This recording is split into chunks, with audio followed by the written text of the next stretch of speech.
გასაგებია, რომ ქალთა გაძლიერებაზე ლაპარაკი, მაგრამ მამაკაცები არიან უმნიშვნელოვანესი ნაწილი ამ გაძლიერების და ძალიან სასიამოვნო იქნებოდა, რომ თუ აქ პროცენტულად რაღაც რაოდენობით მამაკაცებსაც გავითვალისწინებთ. წარმოდგენილია 6. და მეორე, ეხლა ვიჯექი და გიყურებდით სანამ ქალბატონები გამოდიოდნენ და უბრალოდ ეხლა ცოტა გოჩაჩეთკოებით გამომივა, მაგრამ oh my god, ამდენი ლამაზი ქალი შაბათ დღეს გამოვიდა, შვენივრად ჩაცმული, გაიკეთა მაკიაჟი, მოვიდა და ესწრება ამ ღონისძიებას. და ფიქრობდი, რისთვის მოვიდნენ ეს ქალბატონები, ხო? მე ვხედავ სტიმულს, მე ვხედავ მოტივაციას და მე ვხედავ იმედს. ანუ ყოველთვის ვამბობ, რომ მარგარეტ ტეჩერი ამბობდა, მე მგონი ამას, თუ გინდა რომ ვიღაცა მილაპარაკოს, აიყვანეთ კაცი, თუ გინდათ რომ საქმე გაკეთდეს, ქალი აიყვანეთ.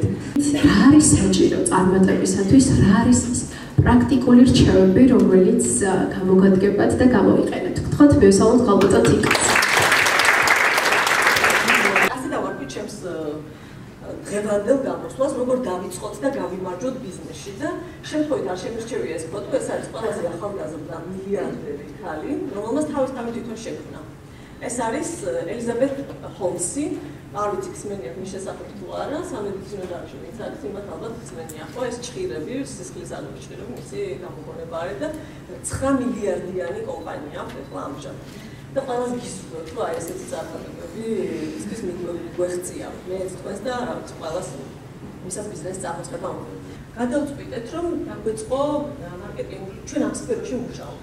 ესე იგი, მე პირველად ამ სფეროში, მარკეტინგის პროექტის სფეროში, როგორც სტუდენტობის დროს დავიწყე მუშაობა და დავიწყე ინტერვიუერად, კარდაკარ დავდიოდი, გამოკითხვას ვატარებდი, ყველა გავიარე, ყველაფერი რაც კი შეიძლება ამ პროფესიას სირთულე ახლდეს. და 2002 წელს მე მუშაობდი ასეთ ორგანიზაციაში, როდესაც გადავწყვიტე, რომ მინდოდა გამეკეთებინა ჩემი ორგანიზაცია, ჩემი კომპანია, რომელიც განსხვავებულ სიტყვას იყო და ბაზარზე. დღეს ჩვენ გვაქვს სამ ქვეყანაში ოფისი, თბილისში, ხალაშენებთ ახალ ოფისს ამერიკის საელჩოსთან, ბაქოში და 2014 გავხსენეთ ალმატაში.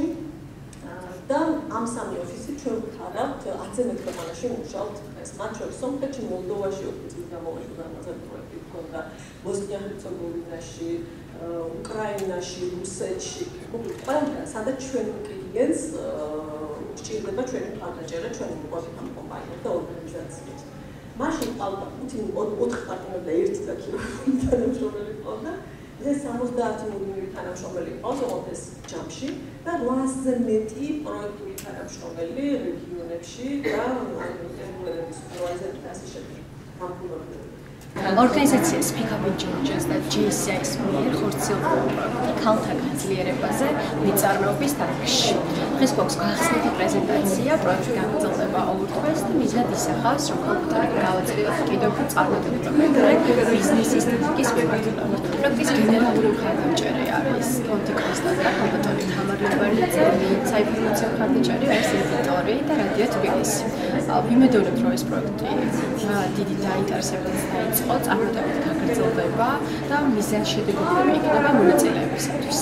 კურსის განმავლობაში მოწვეული არის როგორც ქალბატონი თიკა რუხაძე, ქალბატონი თეონა ბაღდავაძე, ქალბატონი ნონა მამულაშვილი, ნონა ხიდეშელი, ბატონი გზორხაძე, სანდრო ჯეჯელავა და სხვა უამრავი ძალიან საინტერესო პიროვნება. ეს არის პროექტი ქალთა გაძლიერება, შესაბამისად სახელიდან გამომდინარე გულისხმობს იმას, რომ ქალები გავაძლიეროთ. ჩვენი მიმართულება ავირჩიეთ ამჯერად ბიზნეს და მეწარმეობა. პროექტის მთავარი მიზანი არის ქალები, რომლებიც მუშაობენ ამ მიმართულებით და აქვთ სურვილი, რომ ამ მიმართულებით იმუშაონ, დავეხმაროთ მათ წავიდგინეთ ძალიან კარგი გამოცდილი და წარმატებული სპიკერები, რომლებიც უზიარებენ მათ გამოცდილებას და აწევენ ძალიან საინტერესო რჩევებს.